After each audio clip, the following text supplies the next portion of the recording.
What's up my pugnios? Andy Vlogs. Thought I wouldn't do this again. I've given you now 4 or 5 videos on this webcam thing with the Alpha series. Nevertheless, I'm back and I promise this is the last time that I'm going to be doing this, so long as they don't keep updating. Well, as the title suggests, there's a new way that you can turn your Sony camera into a webcam and it doesn't cost you any money. Now, I did do an update about 4 or 5 months ago at the height of the pandemic, because a lot of people were having to move over and use a webcam for their work. Now, there was a shortage of webcams, and so turning your mirrorless camera into a webcam was just the next smartest idea.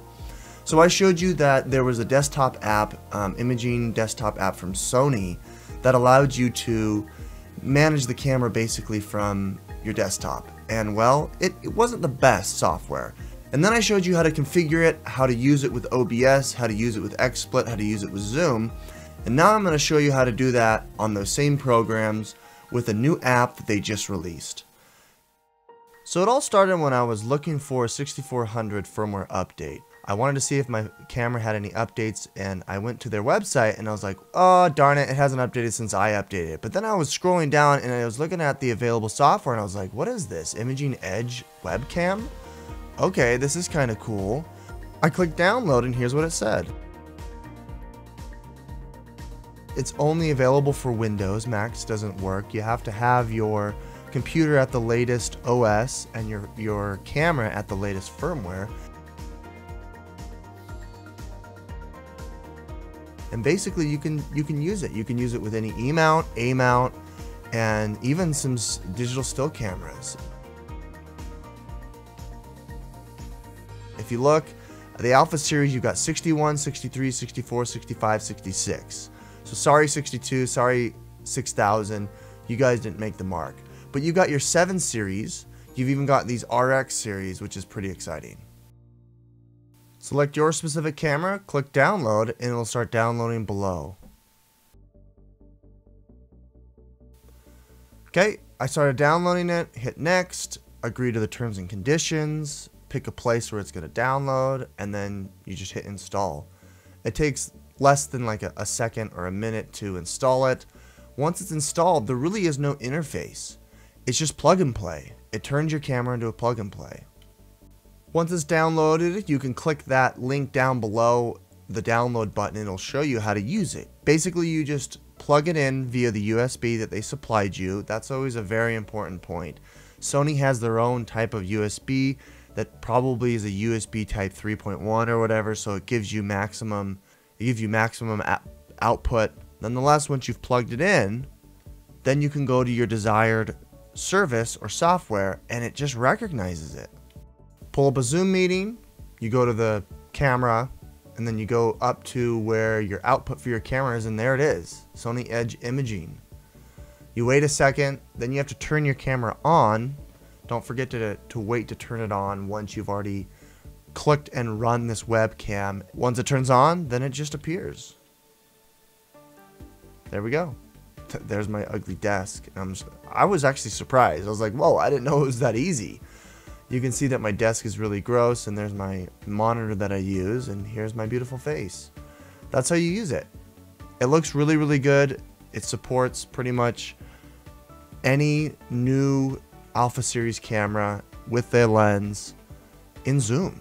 I will have tutorials for all of the other streaming services you can check out. Alright, let's move on to OBS and Streamlabs. You want to go here, make sure that you've got that set up, and then you're going to add a new source.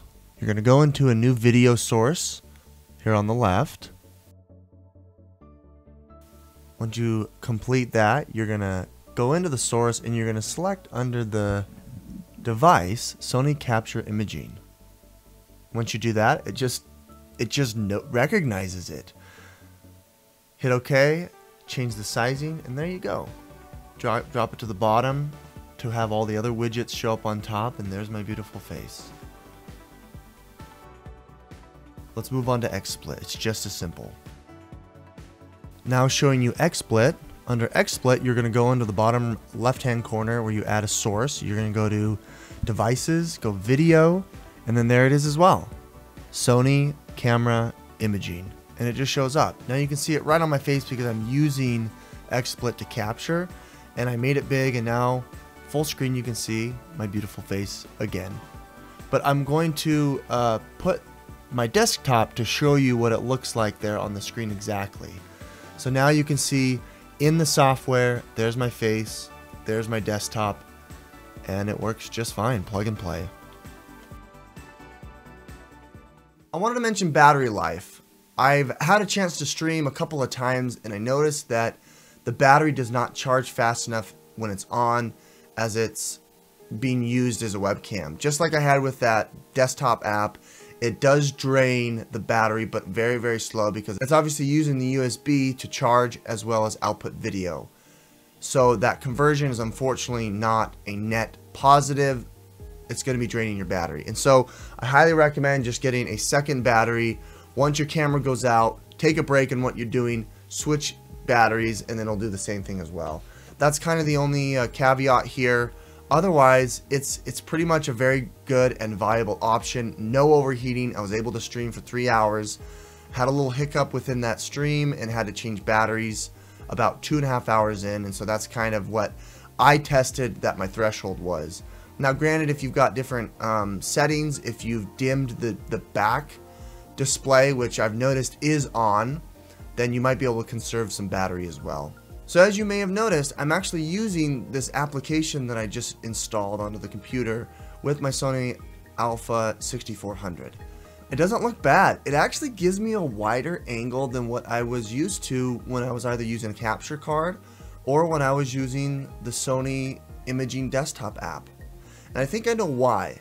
Currently I've got the setting to auto, which, as you know, when you have it on auto, it gives you the 4:3 or the 3:2 aspect ratio from basically the camera, because that's what you're shooting your photos in if you've selected it. Once you switch to the dedicated camera settings, this is what happens. It punches in. See how much it punches in? But it actually gives you, I think, a much clearer picture. As you can see, there isn't, I think the exposure went down as well as the ISO, because it's meant to take pictures for video. Now, when I had it on auto, I felt like the picture profile was a little more flat, whereas here there's a lot more contrast on the edges of my face. There's a lot more shadow here and under my neck. Obviously the background punched in a lot and got much more dark, and you can see my key light in the back. So I just turned on my second front-facing light, and it gives you a much clearer shot. Now I don't have so much contrast on my face or a shadow on one side, and I think that gives you a pretty good picture profile there. But I'm going to switch it back to auto and see what it looks like again. As far as in-camera settings, I've got everything auto. I'm not messing with it all. But the good thing is you can mess with the ISO and get that right perfect ISO with the lens blur if you'd like. I don't have any picture profiles or any, and I'm using a third-party mic, so you're not hearing the inline mic. With that said, that's basically how you do it. That's how you turn your Sony Alpha Series camera into a full-fledged webcam for work, for whatever you're needing to do. You can do it for live streaming as well. I've got some dedicated videos that show you how to do it on the OBS and also on Xsplit. So stay tuned for those. Check those up there in the cards. Otherwise, thanks so much, guys, for watching. This is Andy with Andy Vlogs, signing out.